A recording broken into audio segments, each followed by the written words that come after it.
What's up, guys? This is the Gospel According to Mark with a C. He is I, and I am he. Just taking some time to tell you exactly what's on my mind. Thank you for joining me once again, my friends.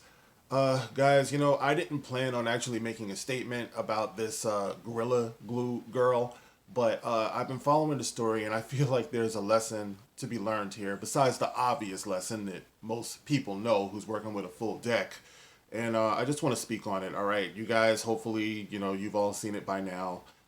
Tessica Brown. All right, that's her name, Tessica Brown.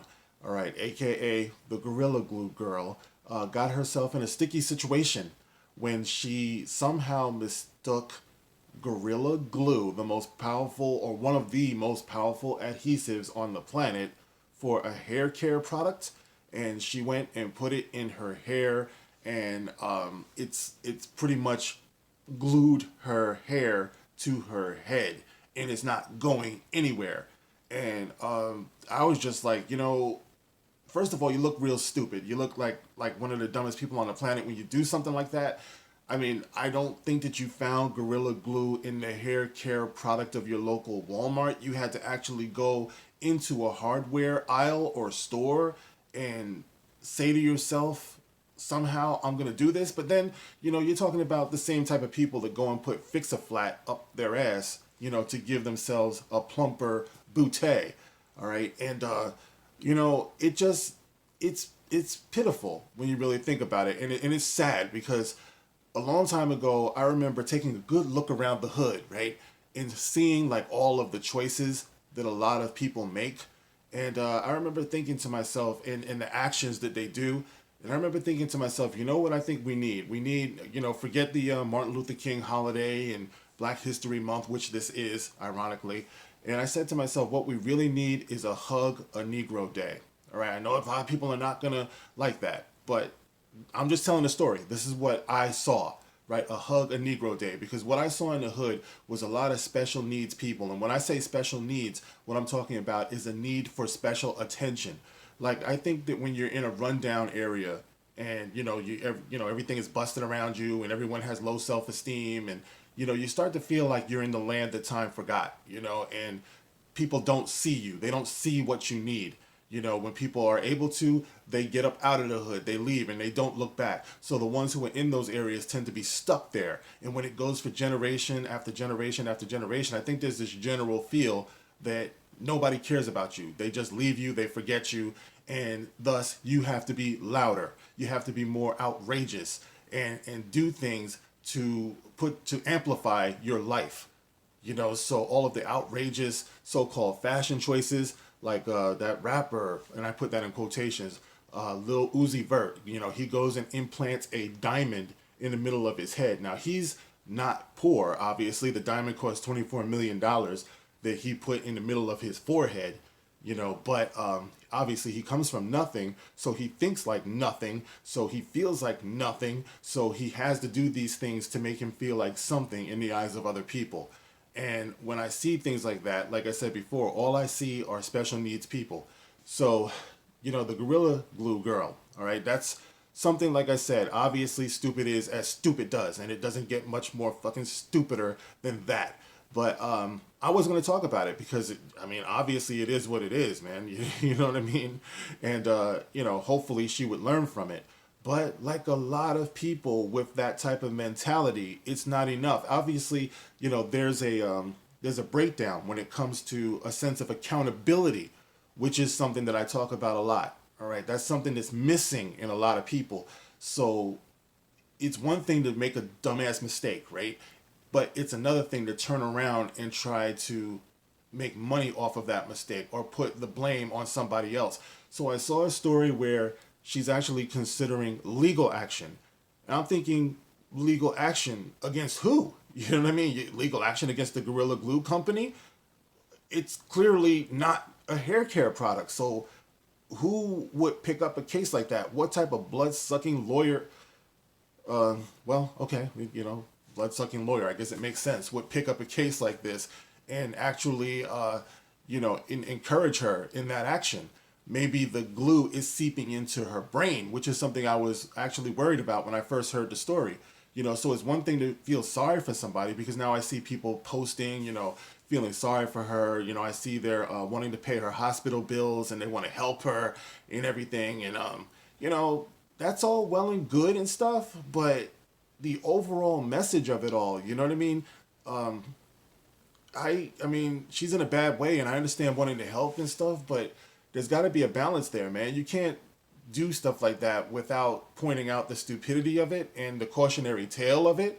I would hope that she would be a spokesperson for not doing dumb shit like that, but it is what it is. So she wants to sue, and I'm not sure what type of reparation you're looking for there.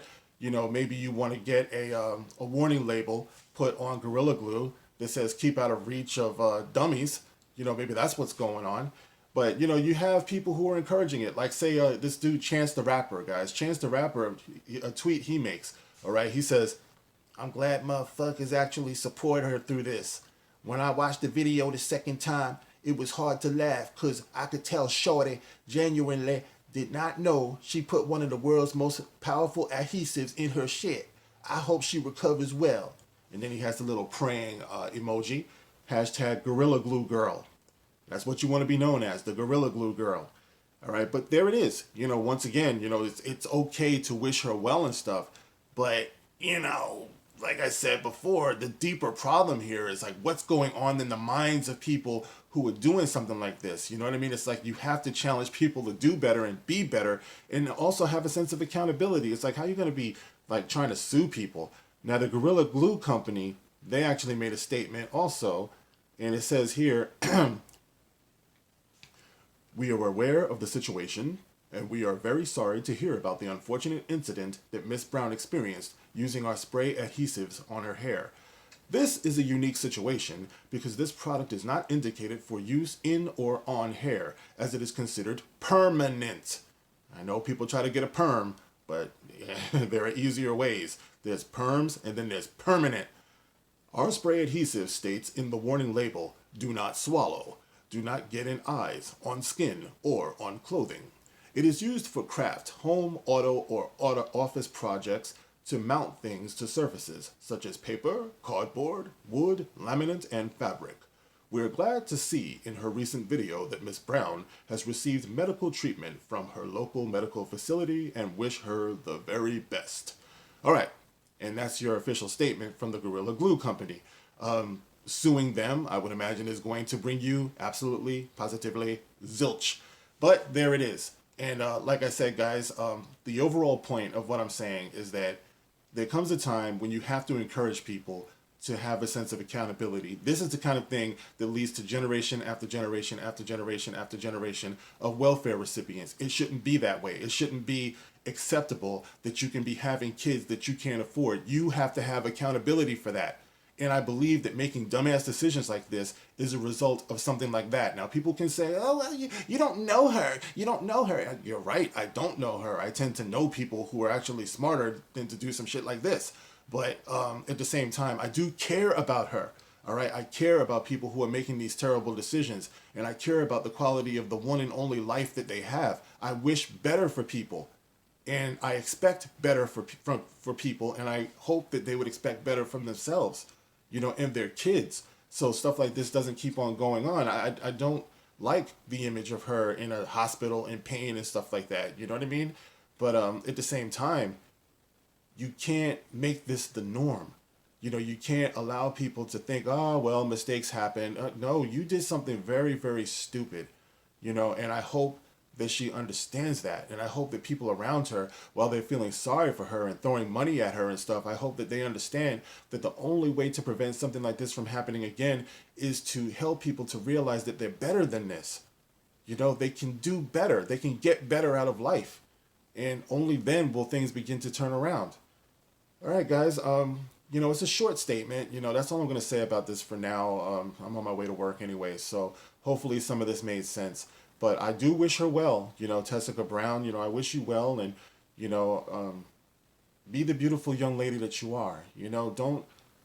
Don't think that you can find this in these crazy ways and do crazy things. You're worth more than this. Think about yourself. You're what's worth money. You're what's priceless.